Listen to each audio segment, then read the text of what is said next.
Mais difícil do que começar é muitas vezes escolher um título para uma intervenção que se pretende que diga tudo, mas sem desvendar precocemente algum contributo de novidade ou de surpresa que se possa ter imaginado trazer.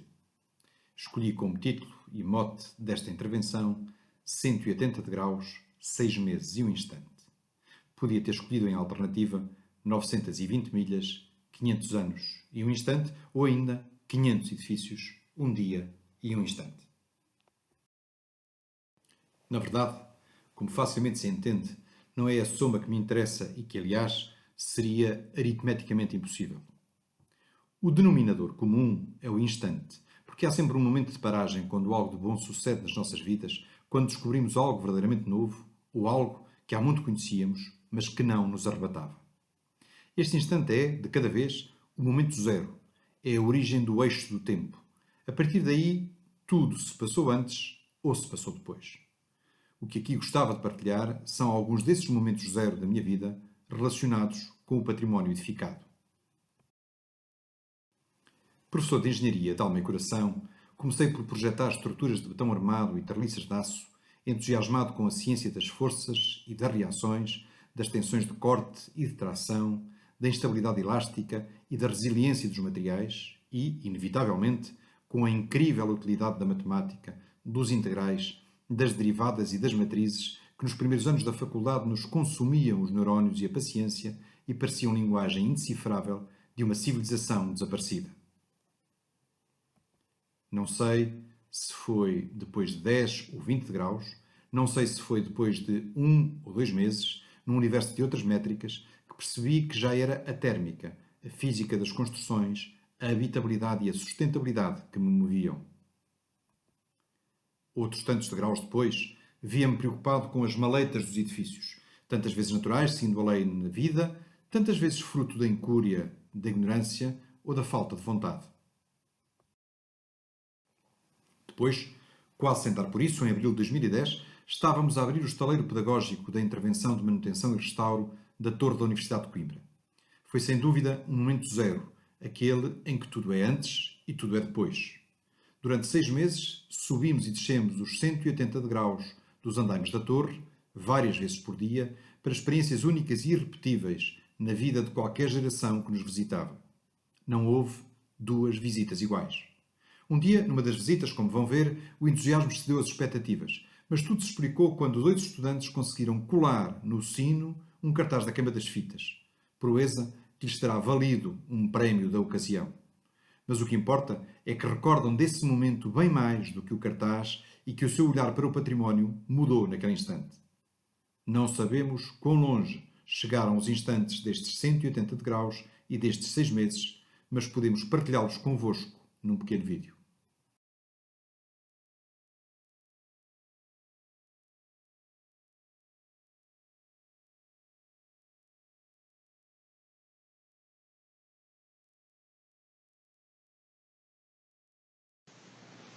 A Torre da Universidade de Coimbra é o elemento arquitetónico mais expressivo na imagem da cidade e há muito assumida como o ex-libris da vivência académica, estando presente em grande parte dos logótipos das associações locais e acompanhando memórias de Coimbra espalhadas um pouco por todo o mundo.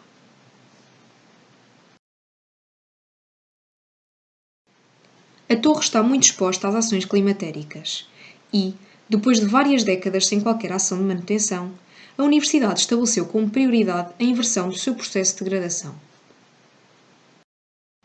Em 2009, uma inspeção técnica profunda e detalhada da torre confirmou a urgência em levar a cabo uma intervenção de restauro global. Com a orientação científica e multidisciplinar da Universidade, foi desenvolvido um projeto de restauro com a definição exaustiva e criteriosa dos trabalhos técnicos necessários à intervenção, dos quais se destacam as ações de limpeza e consolidação.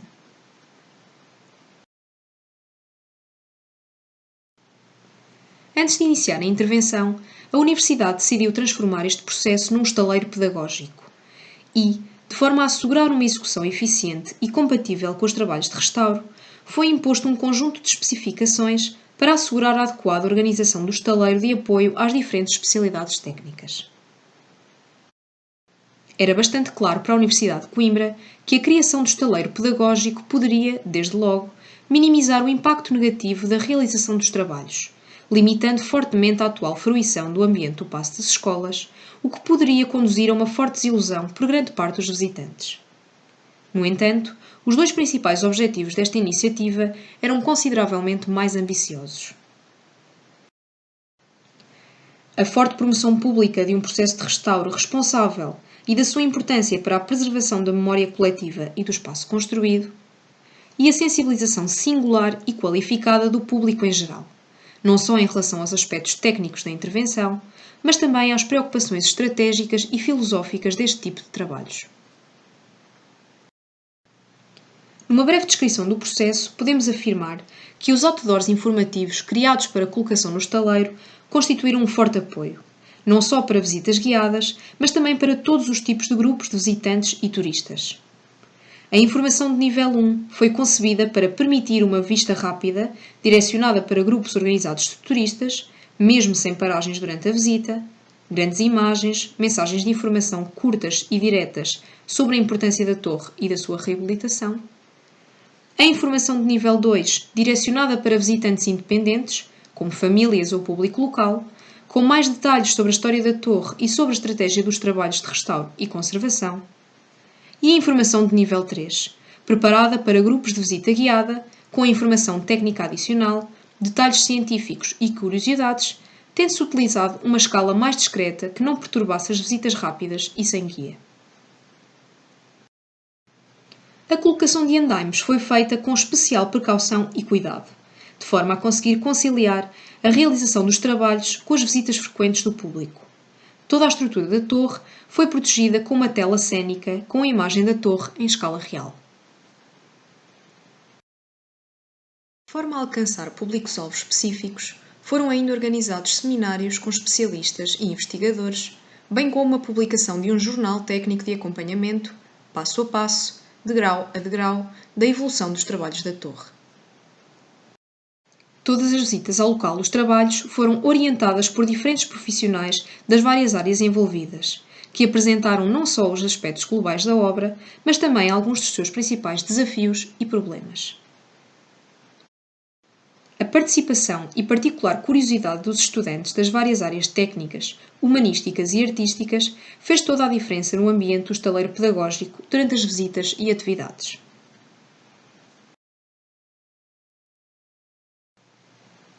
A excelente receptividade de todos os públicos e os resultados positivos de uma breve análise da sua repercussão, associadas aos custos muito reduzidos da iniciativa, permitem sonhar com uma estratégia mais estruturada em torno do envolvimento das comunidades no acompanhamento de outras intervenções, onde a preservação do património é um objetivo fundamental, mas em que esta proximidade e aproximação são a melhor garantia da sua proteção e valorização futuras.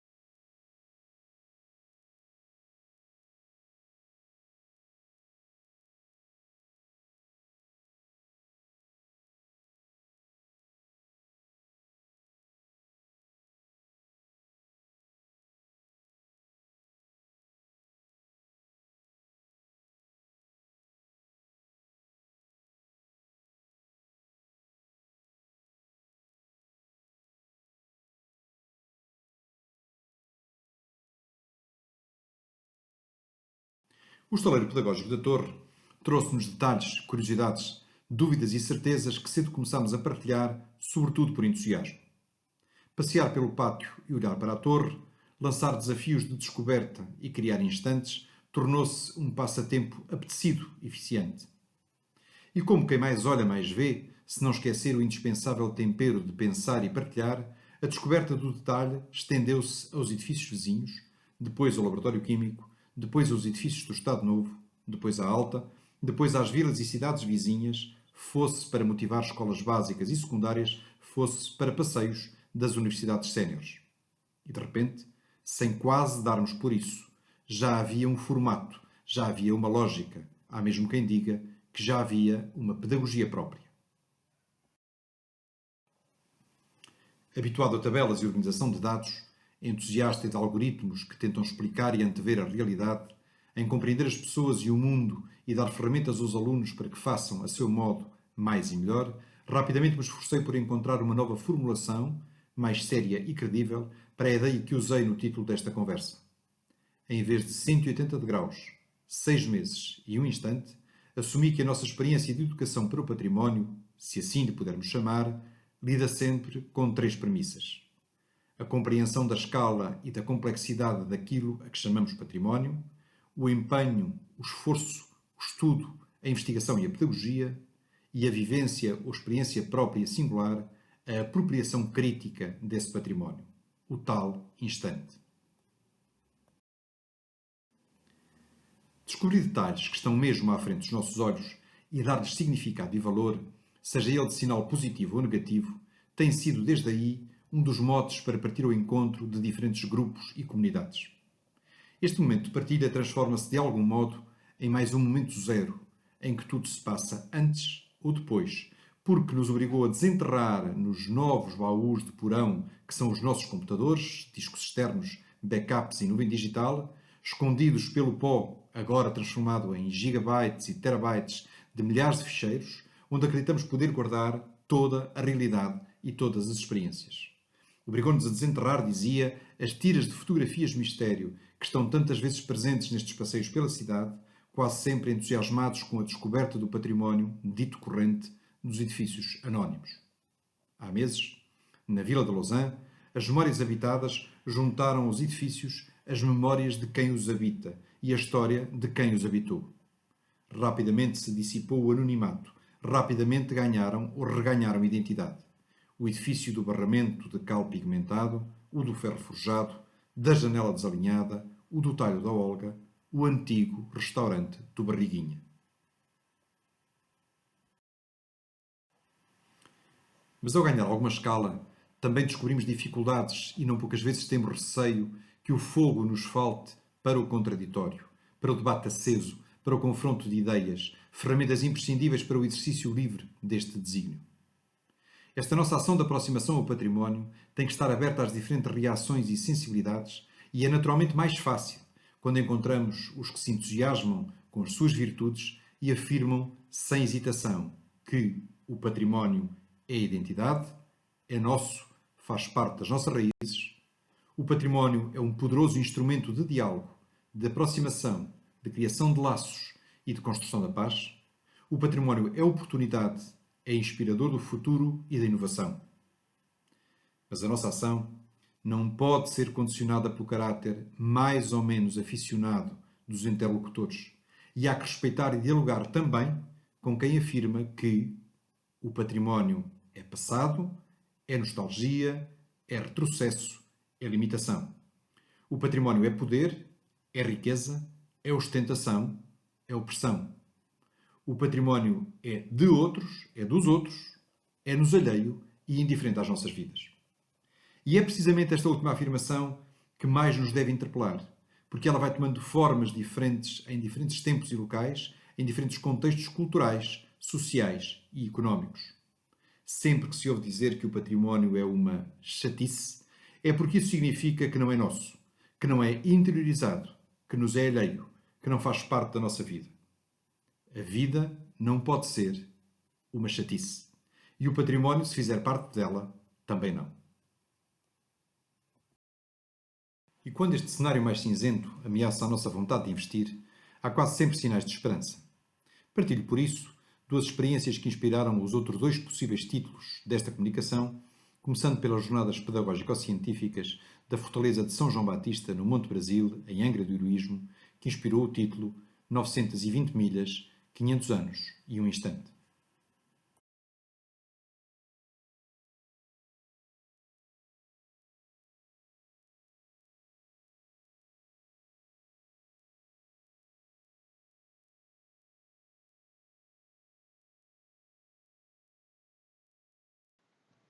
O Monte Brasil, em Angra do Heroísmo, É um promontório vulcânico adoçado sensivelmente ao centro da costa sul da Ilha Terceira, nos Açores.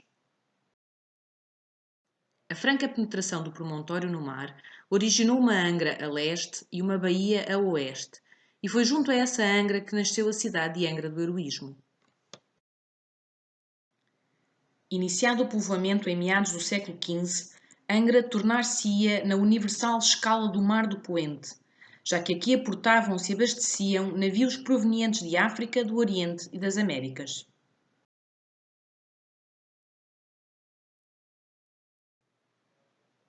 Tendo início em pequenas fortificações desenvolvidas a partir de meados do século XVI, no reinado de Dom Sebastião, a que se seguiu forte intervenção na época de Filipe II até 1640, a fortaleza evoluiu ao longo dos séculos até ao conflito 1939-45, representando as diferentes épocas e filosofias da defesa militar. O Monte Brasil alberga, além da fortaleza, um extraordinário património natural protegido e que constitui cerca de 60% da área inscrita pela Unesco na lista de Património Mundial após a reconstrução da cidade na sequência do terremoto de 1980. Na Fortaleza de São João Batista, tal como em qualquer construção desta dimensão e complexidade, há um número muito elevado de anomalias, maioritariamente decorrentes da sua degradação com o tempo, face ao uso e às ações e agentes externos. No entanto, não basta uma intervenção física especializada, que naturalmente se exige para o seu restauro e preservação da sua autenticidade e integridade, para que possa ser devidamente valorizada. Exige-se, além disso, uma estratégia que garanta a possibilidade de fruição por parte das populações e dos turistas, em simultâneo com a sua lógica e função castrense, hoje traduzida na presença de uma guarnição militar.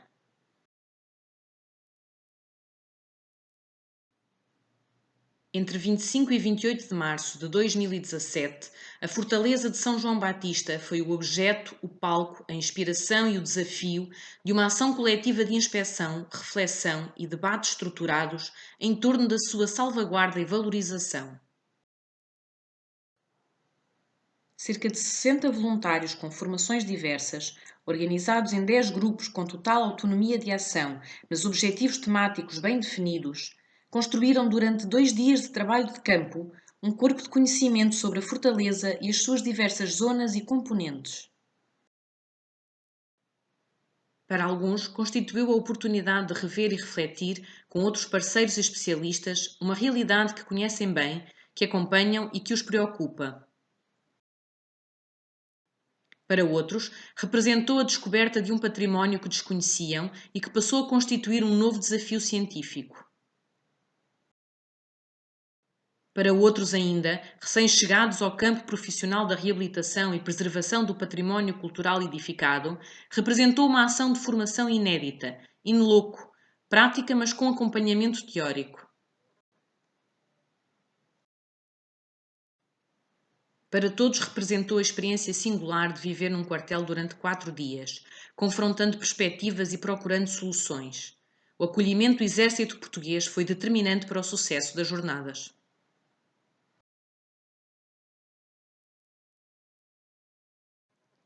Toda a ação se orientou em torno de 5 etapas principais: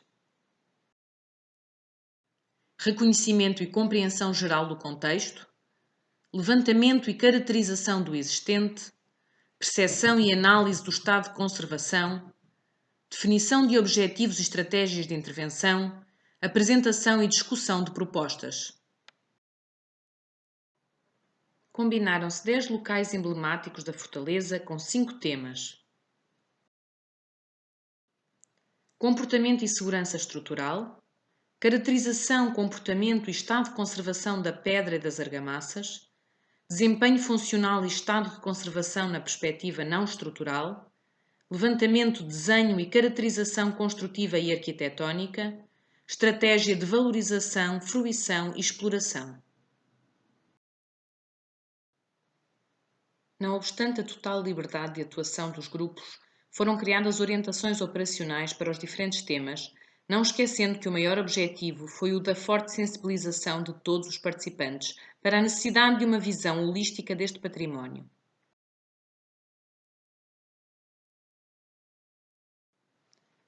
As jornadas, tal como a fortaleza que lhes deu a razão e as acolheu, valem mais pelo presente e pelo futuro do que por um passado nostálgico. É assim que entendemos o papel da história do património com raiz identitária que permite crescer de forma consciente, estruturada e feliz. A visão presente de todos quanto puderam viver a fortaleza de São João Batista neste evento e que foram o seu verdadeiro motor, nunca perderá de vista o futuro. Assim se espera.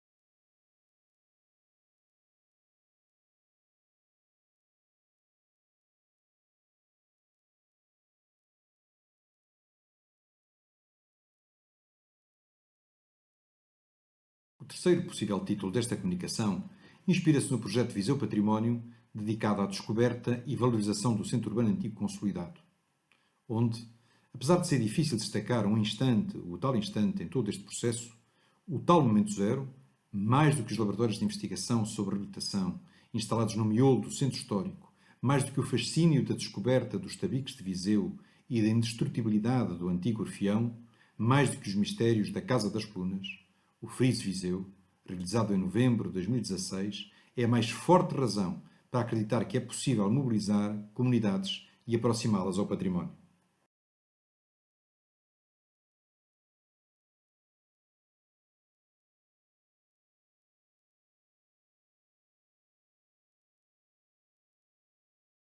A preservação dos valores identitários das cidades e, em particular, dos seus núcleos mais antigos e consolidados, em geral designados por centros históricos, terá sempre que começar pela sua identificação e reconhecimento e pela sua apropriação por parte das populações, reconhecendo-lhes quer antigos significados, quer os mesmos ou outros à luz das suas atuais vivências.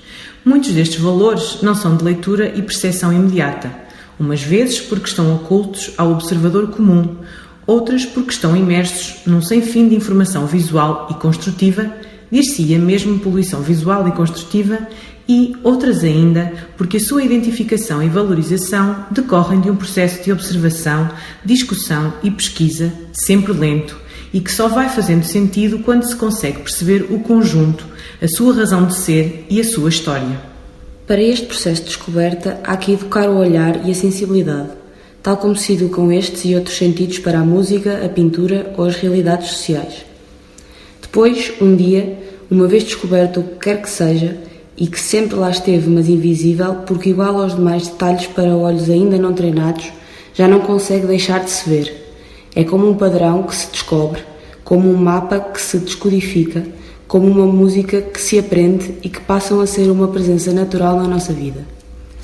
O evento que se realizou em 19 de novembro de 2016, designado por Friso Viseu, um dia para conhecer e preservar, numa alusão a um instantâneo fotográfico à escala da cidade, foi, mais do que um evento técnico de identificação de soluções construtivas e avaliação sumária do estado de conservação, uma ação de educação para um olhar, um treino coletivo, livre, consciente mas orientado, apenas possível por diversas colaborações institucionais, mas sobretudo pela entrega e disponibilidade de mais de 150 voluntários a quem nunca é demais agradecer.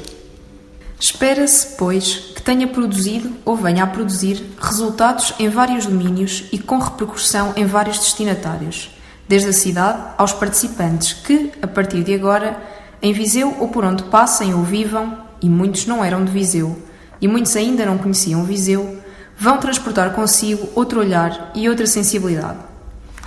E o interesse técnico-científico do evento? Onde está? Dilui-se com o seu potencial pedagógico e social? Antes, pelo contrário, é do maior interesse e significado e permitiu um retrato ímpar do centro histórico, com recolha de mais de 10.000 informações parcelares e de cerca de 11.500 fotografias. Aqui, como sempre, toda essa informação não passará de dados enquanto não for estruturada e analisada, enquanto não forem formuladas hipóteses. enquanto não forem ensaiados os resultados que permitam melhor conhecer o passado e o presente e projetar o futuro.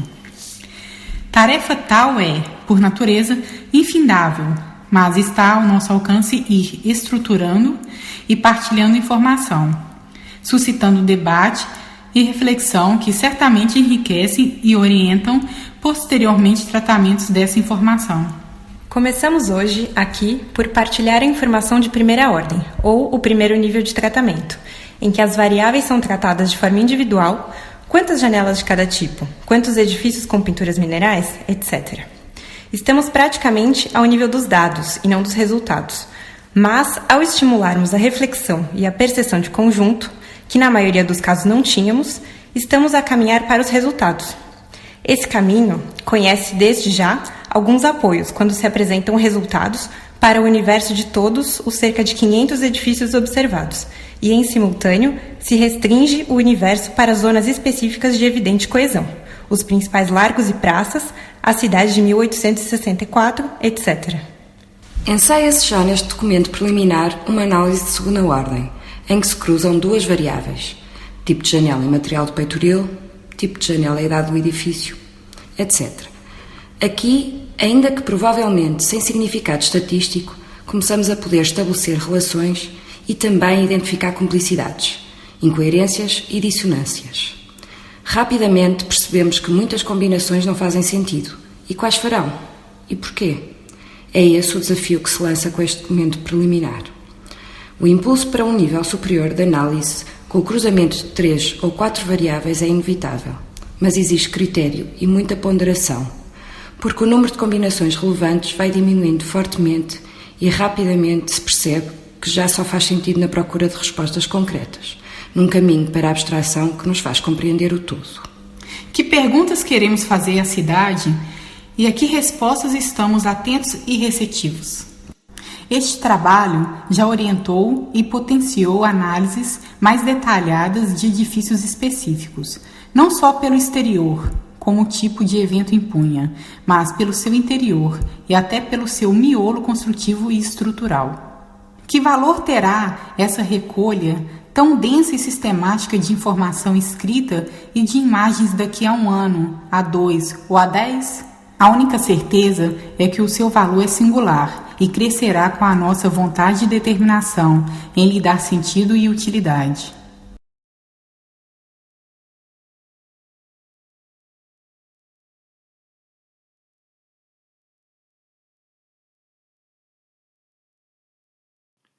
Em todas estas experiências, o património construído esteve mais próximo das pessoas e captou visitantes e apoiantes improváveis. Para salvaguardar, promover e valorizar as torres, as fortalezas, as cidades que fazem parte da nossa memória coletiva, qualquer que seja o seu nome e a sua forma, é preciso acrescentar pessoas ao património. É preciso entrelaçar-lhes os braços, as histórias e, sobretudo, o futuro. É preciso que se conheçam, respeitem e desafiem mutuamente.